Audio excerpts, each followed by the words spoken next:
नमस्कार. आम्ही उत्तर विद्यालय उत्तर या शाळेचे विद्यार्थी असून आम्ही इयत्ता 9 मध्ये शिकत आहोत व आमच्या मॉडेलचे नाव आहे पशु केअर प्लस. अगं 2 दिवसापूर्वी आमची गाय मृत्यू पावली आणि आमचे घर दूध उत्पादनावर चालत होते. आता आमचे दूध उत्पादन कसे होणार? हो, तुझी समस्या अगदी योग्य आहे. कारण अनेक न समजणाऱ्या आजारांमुळे अनेक प्राणी मृत्यू पावत आहेत. त्यामुळे त्या कुटुंबाचे आणि देशाचे नुकसान होत आहे. या समस्येवर उपाय म्हणून आम्ही हे उपकरण बनवले आहे. हे उपकरण तू कसे तयार केले आहेस? मी आता उपकरणाचे साहित्य सांगतो. एक सुती कापड, एक प्लास्टिक बॉक्स, GPS ट्रॅकर, 3.7 व्होल्टच्या 3 बॅटऱ्या, 9 volt, 5 volt, on off switch, ESP8266 चे 2 प्रोसेसर, DTH11 चा एक सेन्सर आणि MAX 30100 चा एक सेन्सर. हे उपकरण कसे काम करते? या उपकरणात आम्ही ESP8266 या नावाचे 2 प्रोसेसर वापरलेले आहेत, जेणेकरून हे सेन्सर आपल्याला 2 डाटा रिसीव्ह करणार आहेत. तेही या 2 फील्डमध्ये. ते म्हणजे टेम्परेचर व ह्युमिडिटी आणि ऑक्सिजन व हार्टबीट यांना पॉवर देण्यासाठी प्रत्येकी 3.7 व्होल्टच्या 3 बॅटऱ्या वापरल्या आहेत, जी की आपल्याला 11 व्होल्ट देणार आहेत. या 11 व्होल्टचे आपण डिस्ट्रीब्युशन 2 गटात केलेले आहे. पहिले डिस्ट्रीब्युशन 9 व्होल्टचे असून आपण ते ESP8266 या प्रोसेसरला दिले आहे आणि दुसरे डिस्ट्रीब्युशन 5 व्होल्टचे असून ते आपण DTH11 या सेन्सरला दिलेले आहे. MAX 30100 या सेन्सरला 3.5 व्होल्ट दिलेले आहे. ते आपण ESP8266 याला 9 व्होल्ट दिल्यानंतर जे 3.5 व्होल्ट आउटपुट भेटते तेच आउटपुट आपण MAX 30100 ला दिले आहे. या उपकरणाला चालू बंद करण्यासाठी ऑन ऑफ स्विच दिलेला आहे. या उपकरणातून आपल्याला 4 पॅरामीटर कळणार आहेत. ते म्हणजे टेम्परेचर व ह्युमिडिटी आणि ऑक्सिजन व हार्टबीट. ही सर्व माहिती आपल्याला ब्लिंक IoT या ॲपच्या माध्यमातून फोनवर मिळू शकणार आहे, जेणेकरून त्या प्राण्याच्या मालकाला कळेल की आपला प्राणी आजारी आहे की नाही. इथे आपण GPS ट्रॅकर लावलेला आहे, जेणेकरून तो प्राणी कोठे आहे ते त्या प्राण्याच्या मालकाला कळेल.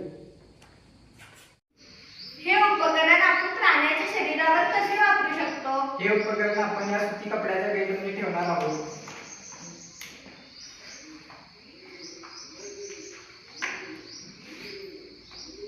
पण जर प्राणी मोठा किंवा छोटा असला तर त्याच्यावर हे उपकरण कसे वापरायचे? म्हणूनच तर हा बेल्ट आहे. प्राण्याच्या साईजनुसार हा ऍडजस्ट होतो. आणि हे सेन्सर प्राण्याच्या शरीरावर कसे वापरायचे? हे सेन्सर प्राण्याच्या शरीरावर योग्य त्या ठिकाणी ठेवून हा पट्टा घालावा, म्हणजे ते सेन्सर पडणार नाही. आपल्याकडे आता काळू पेशंट आलेला आहे. त्याचं नाव काळू आहे. ह्यानंतर आपण चेक करूया तुमचं उपकरण किती आकडे दाखवते. ओके, असं कुठं पाहिलं आता एक हार्ट रेट आणि ऑक्सिजनचं जे सेन्सर्स आहे आपण त्याला स्किन टच झालं आहे ना ते.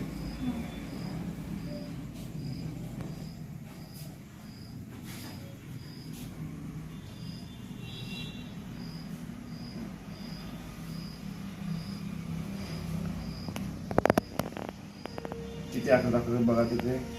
ह्या पाळीव प्राण्याचे तापमान 32.3 दाखवत आहे आणि या पाळीव प्राण्याचे आर्द्रता 69 दाखवत आहे आणि हार्टबीट 100 दाखवत आहे. आता हे उपकरण आम्ही सुती कापडी बेल्टच्या मध्ये ठेवणार आहोत, जेणेकरून कोणत्याही पाळीव प्राण्याचा जसा आकार असेल त्याप्रमाणे हा बेल्ट ॲडजस्ट होईल.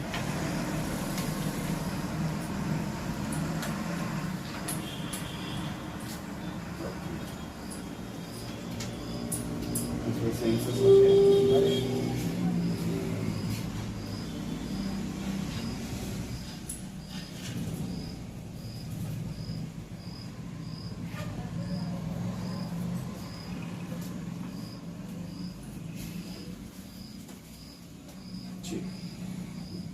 ह्या प्रकारे हे उपकरण आपण कोणत्याही पाळीव प्राण्याच्या आकाराप्रमाणे लावू शकतो. तर डॉक्टर, हे तुम्हाला उपकरण कसे वाटले? चांगलं आहे. आपण जे थर्मामीटर लावून टेम्परेचर करतो त्या बऱ्याच पेशंट त्रास होतो. त्याचा आपल्याला विथ सरफेस टेम्परेचर चेक करता येते आणि त्याच्यामध्ये हा आता हे जे उपकरण आहे तुमचं हे सरफेस टेम्परेचर दाखवते वरचं. आपल्याला कोर टेम्परेचर लागते. त्या टेम्परेचरमध्ये आणि ह्या टेम्परेचरमध्ये 2 ते 3 डिग्री सेल्सिअसचा फरक असतो. तो आपल्याला अंदाज करता येतो. त्या विषयी चांगलं उपकरण केलं तुम्ही. या उपकरणामुळे पाळीव प्राण्याच्या पशुपालकाला आपला प्राणी आजारी आहे की नाही हे समजू शकते व आपण लवकरात लवकर डॉक्टरांचा सल्ला घेऊ शकतो. यामुळे आर्थिक नुकसान कमी होईल आणि हळूहळू भारत समृद्धही होईल. छान.